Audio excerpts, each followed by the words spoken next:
Hello everyone, it's Hannah here from Virtually Fluent. Today we're getting back to those basics of English grammar. We're going to review the uses, the structure and the form of the present perfect tense in English. This can be quite a complex tense, so if you'd like to practice this in some online games, activities and quizzes, you can check out our present perfect course. I've left the link to this in the description below.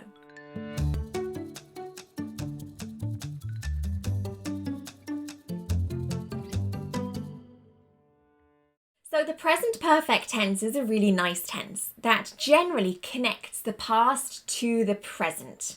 Now what we're going to talk about today is 6 particular situations that the present perfect is used. What you'll notice is that some of these events are finished, which means they started and finished in the past, and some of these events are unfinished. So they started in the past and they continue to the present time. And this is why it's quite difficult to look at that timeline and understand that that means the present perfect tense. The most important thing is we want to build this bridge from the past to the present. That's why we use the present perfect tense. Now, the first situation we're going to look at is to talk about life events, something that happened in your life. For example, I have visited France.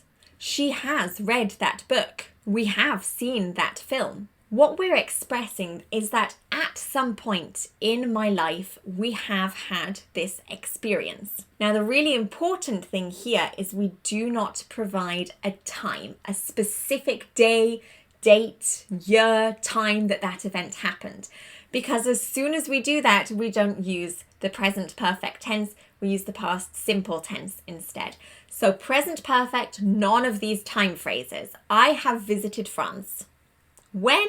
We don't know. We're simply talking about that experience. Now we can also use the present perfect tense to talk about a past event that has happened very, very recently. For example, we've just arrived home.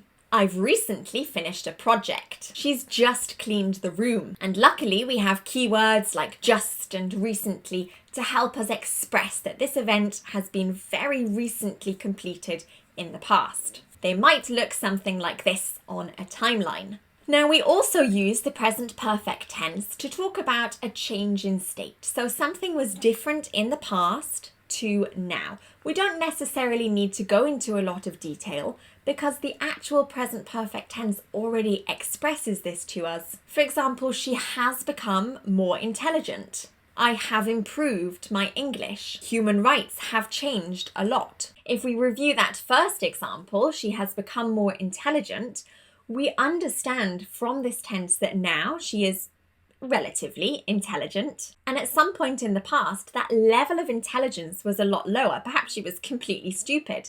We don't know when this happened. Perhaps it was 10 years ago, she was relatively stupid. Or perhaps it was this year that she was relatively stupid.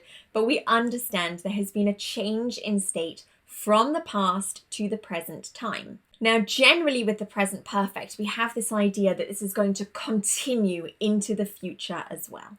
The next situation we would use the present perfect is, again, a connector between the past and the present, where we say an event happened in the past.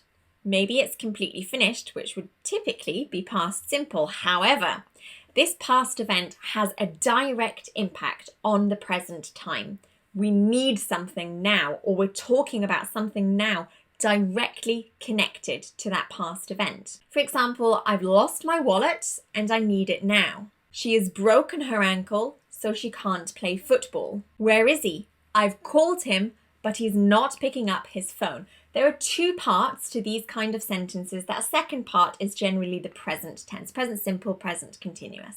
So if we put this on a timeline, we'll return to this example. I've lost my wallet, but I need it now.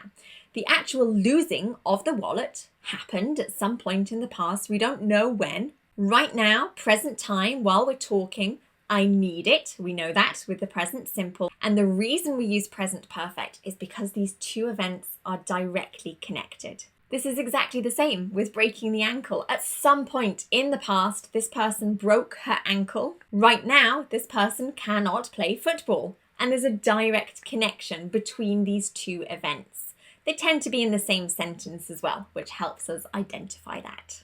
If we want to talk about a duration of time that started in the past and continues to the present, perhaps even goes on into the future, we would also use the present perfect tense. What we want to focus on is that the period of time given in these sentences is unfinished. For example, I haven't been to the cinema this year.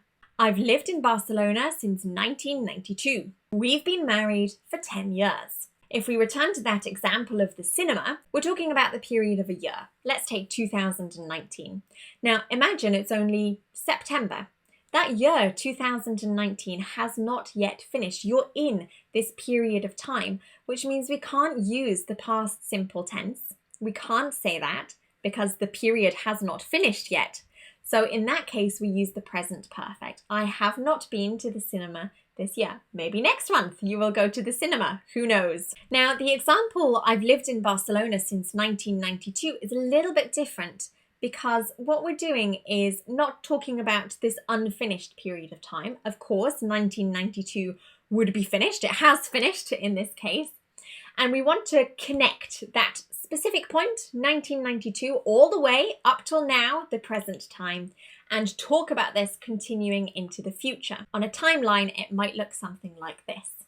And of course, we must not forget that the present perfect does accept stative verbs. No past continuous, no present continuous, we use the present perfect tense instead. So those are the 6 main uses for the present perfect tense. Overall, we need to focus on that connection between the past and the present.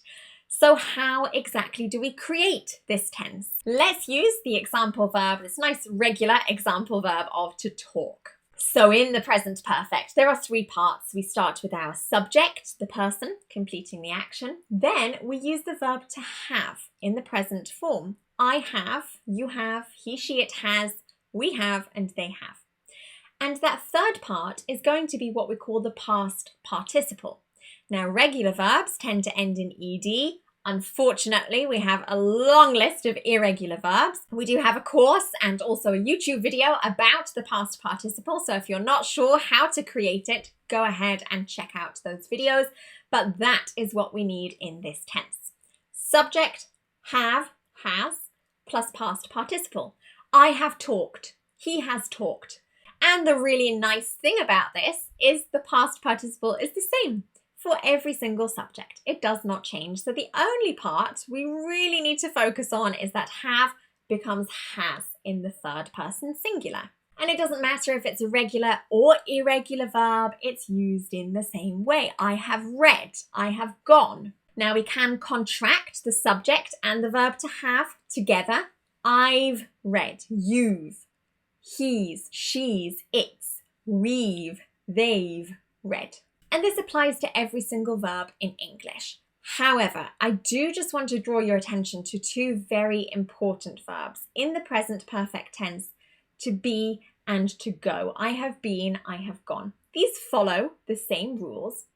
However, these verbs, for some reason, English is a little strange sometimes, for some reason, they change their definition, or they must be used in a very specific way, only in this tense, only in present perfect tense. So let's use the examples. I have been to France, I have gone to France. There's a slight difference in meaning with these. When we say I have been to France, it means right now, I'm in the UK, I went to France and I returned. Right now, I'm back in the UK. So it's a 2-part journey. When we say I have gone to France, it means that the person has left the UK and gone to France. And right now, at the time of speaking, the person is in France.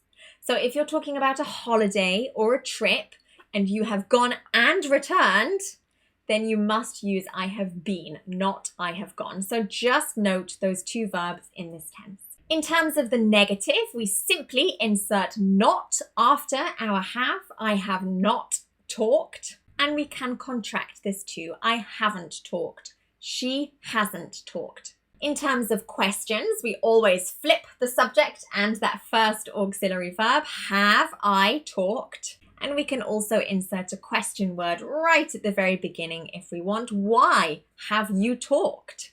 If we return back to that question, have you talked, with no question word, Sometimes we would want to respond to this. It only requires a yes or no answer. This is what we call a short response.